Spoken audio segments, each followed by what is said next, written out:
हौसला वो मंजर भी आएगा, प्यासे के पास चलकर समंदर भी आएगा, थक कर न बैठ ऐ मंजिल के मुसाफिर, मंजिल भी मिलेगी और मिलने का मजा भी आएगा। जय हिंद साथियों, कैसे हैं आप सभी? आशा करते हैं कि आप सभी स्वस्थ और तंदुरुस्त होंगे और पूरी ईमानदारी से अपनी तैयारी कर रहे होंगे। मैं नेहा स्वागत करती हूँ आप सभी का आपके अपने परिवार में। साथियों, इस क्लास में हम लोग हिंदी टॉपिक वाइज पढ़ रहे हैं, जिसमें हमारी आज 13वीं क्लास है और आज का हमारा जो टॉपिक है, हम आज की क्लास में समास पढ़ने वाले हैं।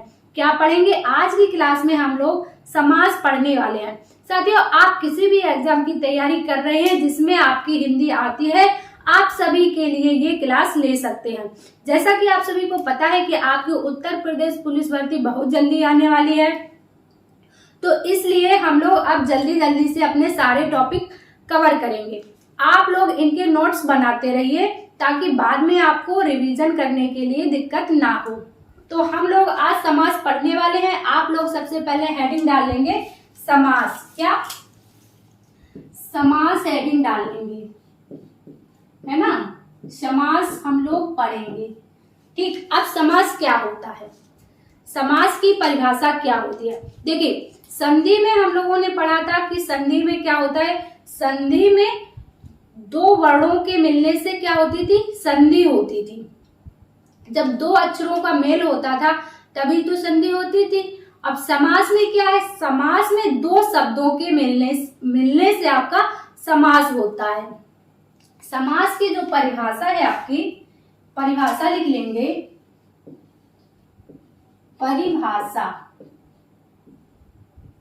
परिभाषा में लिखेंगे आप लोग क्या? दो या दो से अधिक, दो या दो से अधिक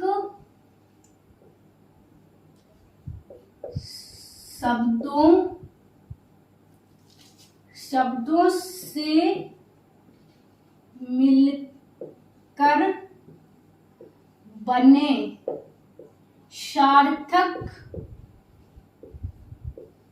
शब्द को समास कहते हैं। क्या? समास कहते हैं। क्लियर? समास की परिभाषा क्या है आपकी? दो या दो से अधिक शब्दों से मिलकर बने सार्थक शब्द। क्या? बने सार्थक शब्द को समास कहते हैं। सार्थक शब्द मतलब दो या दो से अधिक शब्दों से मिलकर ऐसा शब्द बने सार्थक, जिसका कुछ अर्थ निकलता हो, तो आप क्या कहेंगे? समास। क्लियर? समास की परिभाषा आपको समझ में आ गई। इसके बाद समास का विलोम। समास का विलोम क्या होता है? देखिए, समास का जो विलोम होता है, क्या होता है? व्यास। इसका विलोम लिखेंगे आप लोग, इसका विलोम व्यास। व्यास क्या होता है? कथावाचक। व्यास क्या? कथावाचक को व्यास कहा जाता है।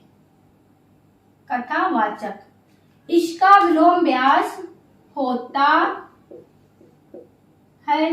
क्लियर? समास का अर्थ क्या होता है? संक्षेप। मतलब जैसे आप लिखेंगे घोड़े पर सवार, तो इसका संक्षेप क्या हो जाएगा? घुड़सवार। राजा का पुत्र यानी राजपुत्र। ठीक, तो संक्षेप हो गया ना। तो समास का जो अर्थ है क्या हो जाएगा आपका? संक्षेप। दिख नहीं रहा होगा। इसके बाद जो अगली लाइन आप लिखेंगे, कि समास मुख्य रूप से, अगला लाइन लिख लेंगे आप, समास मुख्य रूप से 6 प्रकार के होते हैं। समास मुख्य रूप से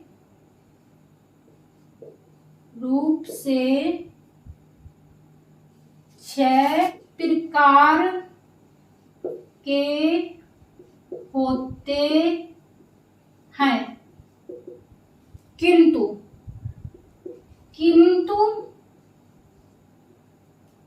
छह ना होने पर, किंतु छह ऑप्शन में ना होने पर, ऑप्शन में ना होने पर चार उत्तर करेंगे। मतलब यदि आपका ऑप्शन में 6 नहीं दिया है तो आप उत्तर क्या करेंगे? 4। ठीक। और अगर 6 और 4 दोनों दिया है तब क्या बताएंगे आप? 6। ठीक। क्यों? अब ऐसा क्यों? 6 ना होने पर 4 क्यों कर सकते हैं? क्योंकि देखिए, जो कर्मधारय और द्विगु समास होता है, ये आपका तत्पुरुष समास के अंतर्गत आता है। इसलिए आपका 6 ऑप्शन में ना होने पर 4 भी आपका सही आंसर माना गया है। क्लियर? यदि आपके ऑप्शन में 6 और 4 दोनों दिया गया है तब आप 6 पर टिक करेंगे। समझ गए? समास की परिभाषा समझ गए। समास का विलोम, समास का अर्थ होता है संक्षेप, और समास कितने प्रकार के होते हैं? आपके 6 प्रकार के होते हैं। ठीक। अब हम लोग पढ़ेंगे समास के बारे में। ठीक। अब देखिए, जो 6 समास होते हैं आपके, पहले हम लोग उनके नाम जान लेते हैं कि कौन कौन से आपके 6 समास होते हैं। तो सबसे पहले नंबर 1 है आपका अव्ययी भाव समास। कौन सा? नंबर 1 है आपका अव्ययी भाव समास। क्लियर? अव्ययी भाव समास। नंबर 2 है आपका तत्पुरुष समास।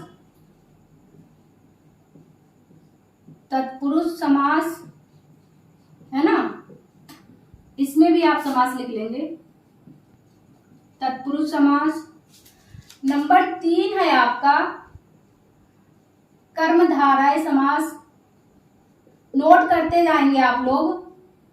कर्मधारय समास।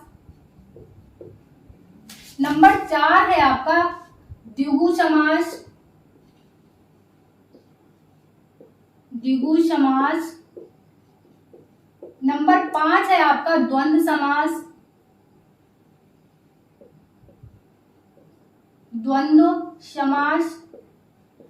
इसके बाद नंबर 6 है आपका बहुब्रीहि समास। कौन सा? बहुब्रीहि समास। ठीक। तो ये है आपके 6 समास। अव्ययी भाव समास, तत्पुरुष समास, कर्मधारय समास, द्विगु समास, द्वंद्व समास और बहुब्रीहि समास। इन 6 समासों को हम लोग अच्छे से पढ़ेंगे। जितने भी क्वेश्चंस आपके समास से बनते हैं हम लोग अच्छे से पढ़ लेंगे तो आपका कोई भी क्वेश्चंस गलत नहीं होगा। अब देखिए, समास अव्ययी भाव, तत्पुरुष, कर्मधारय, द्विगु और द्वंद्व और बहुब्रीहि। अब देखिए, इनमें क्या होता है समास में? देखो, प्रथम पद, द्वितीय पद, किसी समास का प्रथम पद प्रधान होता है, किसी समास का द्वितीय पद प्रधान होता है, मतलब पूर्व पद और उत्तर पद। समास के टॉपिक से आपके क्वेश्चन ऐसे भी पूछे जाते हैं कि बताइए किस समास का प्रथम पद प्रधान होता है, किस समास का पूर्व पद प्रधान है, ऐसे आपको ऑप्शन दे देगा। ठीक। ऑप्शन में दे देगा अव्ययी भाव, तत्पुरुष, कर्मधारय, द्विगु, बहुब्रीहि, ऐसे 4 ऑप्शंस दे देगा और आपसे पूछ लेगा कि निम्नलिखित में से किस समास का पूर्व पद प्रधान होता है। ठीक। तो आपको बताना रहेगा। तो देखिए, जो आपका पूर्व पद क्या होता है? पूर्व पद होता है आपका जो पहला होता है, मतलब पूर्व पद, पूर्व मतलब पहला, है ना। और उत्तर, उत्तर जो पद होता है, उत्तर पद ये बाद वाला, बाद वाला। क्लियर? पूर्व पद और उत्तर पद समझ गए आप लोग? कैसे? जैसे एक शब्द दिया हुआ आपका राजपुत्र। मान लीजिए आपका शब्द दिया है राजपुत्र, इसमें दो शब्द है आपके, देखिए एक राज है और एक पुत्र है, तो ये आपका पूर्व पद हो गया राज और ये हो गया आपका उत्तर पद, ये हो गया आपका उत्तर पद और इधर हो गया आपका पूर्व पद। क्लियर, समझ गए? इतना आप समझ गए। इसके बाद अब हम लोग देख लेंगे कि इसमें से किस समास का पूर्व पद प्रधान होता है और किस समास का उत्तर पद प्रधान होता है। ठीक, सबसे पहले है आपका अव्ययी भाव समास। अव्ययी भाव समास में क्या होता है आपका, इसका जो होता है आपका पूर्व पद प्रधान होता है। कौन सा? पूर्व पद प्रधान। ठीक, क्लियर? इसका जो है आपका पूर्व पद प्रधान और तत्पुरुष में क्या होता है, तत्पुरुष का होता है आपका उत्तर पद प्रधान। कौन सा? उत्तर पद प्रधान। ठीक, तत्पुरुष में भी आपका उत्तर पद होता है और इसका कर्मधारय में भी आपका उत्तर पद प्रधान होता है, उत्तर पद प्रधान। और आपका द्विगु का भी उत्तर पद प्रधान होता है, इसका भी आपका उत्तर पद प्रधान होता है। क्लियर? इसके बाद जो आपका द्वंद्व समास होता है, इसमें दोनों पद प्रधान होते हैं। क्या? दोनों पद प्रधान होते हैं। अभी बस इतना समझ लीजिए कौन से समास में कौन सा पद प्रधान होता है। इसके बाद जब हम लोग समास पढ़ेंगे अच्छे से समझाएंगे। अभी इसके बाद बहुब्रीहि समास में क्या होता है, दोनों में से कोई भी पद प्रधान नहीं होता है। दोनों में से, दोनों या ऐसे लिख लीजिए, दोनों ही अप्रधान होते हैं। अप्रधान मतलब कोई भी पद प्रधान नहीं होता है। क्लियर? यहां तक आप लोग समझ गए? ठीक, यहां तक अच्छे से समझ गए। अब हम लोग शुरू करेंगे अव्ययी भाव समास। क्या? अव्ययी भाव समास से शुरू करेंगे। तो आप लोग नंबर 1 हेडिंग डालेंगे अव्ययी भाव समास। क्या? अव्ययी भाव समास हेडिंग डाल दीजिए आप लोग, अव्ययी भाव समास। अव्ययी भाव समास में क्या बताया आपको, जहां पूर्व पद प्रधान, इसका क्या होता है, पूर्व पद प्रधान होता है अव्ययी भाव समास का। तो इसमें क्या होगा, जहां आपका पूर्व पद प्रधान हो। क्या?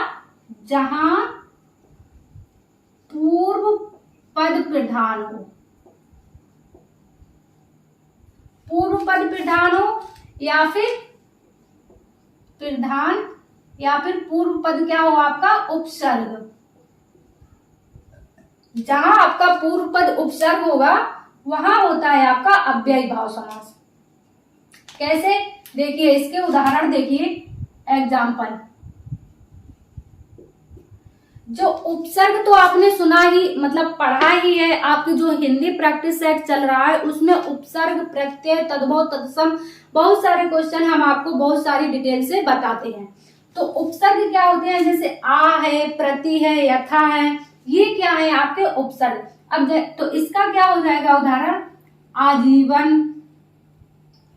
जो आजीवन शब्द है, इसमें आपसे पूछ लिया जाए इसमें कौन सा समास है, तो आप क्या बता देंगे, भाई इसमें तो आ उपसर्ग है। और उपसर्ग किसमें लगता है, कौन से समास में, अव्ययी भाव समास में। ठीक, तो आप बता देंगे कि जो आजीवन शब्द है ये है आपका अव्ययी भाव समास का उदाहरण है। क्लियर?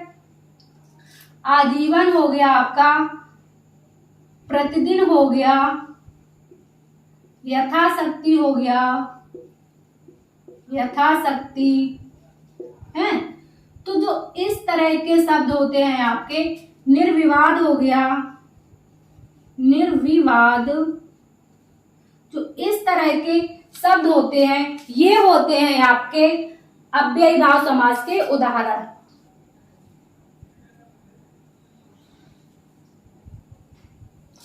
जहां पूर्व पद समान हो और क्या हो आपका, पूर्व पद और उत्तर पद, पूर्व पद और उत्तर पद आपके एक समान हो, उत्तर पद एक समान हो, एक समान हो। जैसे इसका भी एक दो एग्जांपल देख लीजिए। जैसे हो गया आपका रातों रात, क्या? जैसे रातों रात, रातों रात, है ना। हाथों हाथ, हाथों हाथ, ये हाथों हाथ, रातों रात। और हो गया आपका साफ साफ। जहां इस तरह के शब्द आए, मतलब पूर्व पद और उत्तर पद ये दोनों समान हो। देखो रातों रात, हाथों हाथ, साफ साफ, है ना, ये समान है ना। तो इस तरह से वो होता है आपका अव्ययी भाव समास, जहां पूर्व पद उपसर्ग हो या फिर प्रधान हो, है ना, और जहां पूर्व पद और उत्तर पद एक समान हो, वहां होता है आपका अव्ययी भाव समास। अव्ययी भाव समास आप लोग अच्छे से समझ गए। अब कौन सा बचा है आपका? कर्मधारय, तत्पुरुष, कर्मधारय, द्विगु और द्वंद्व और बहुब्रीहि। एक समास हम लोगों ने पढ़ लिया है, 5 समास आपके बचे हुए हैं, तो ये हम लोग पढ़ेंगे नेक्स्ट क्लास में। ये थी हमारी आज की क्लास। आज की क्लास आपको कैसी लगी है आप लोग कमेंट्स में जरूर बताइएगा। क्लास आपको पसंद आती है तो बिना लाइक किए मत जाइएगा। आपको क्लास पसंद नहीं आती है तो आप कमेंट्स में बताइए कि क्या कमी है और क्या एक्स्ट्रा आप क्लास में चाहते हैं। यदि आप इस चैनल पर नए हैं तो चैनल को सब्सक्राइब कर लीजिएगा, ताकि क्लास का नोटिफिकेशन आपको समय पर मिलता रहे। मिलते हैं आप सभी से अगली क्लास में। जब तक के लिए स्वस्थ रहिए, मस्त रहिए, अपना ख्याल रखिए और अपने माता पिता का ख्याल रखिए। जय हिंद साथियों।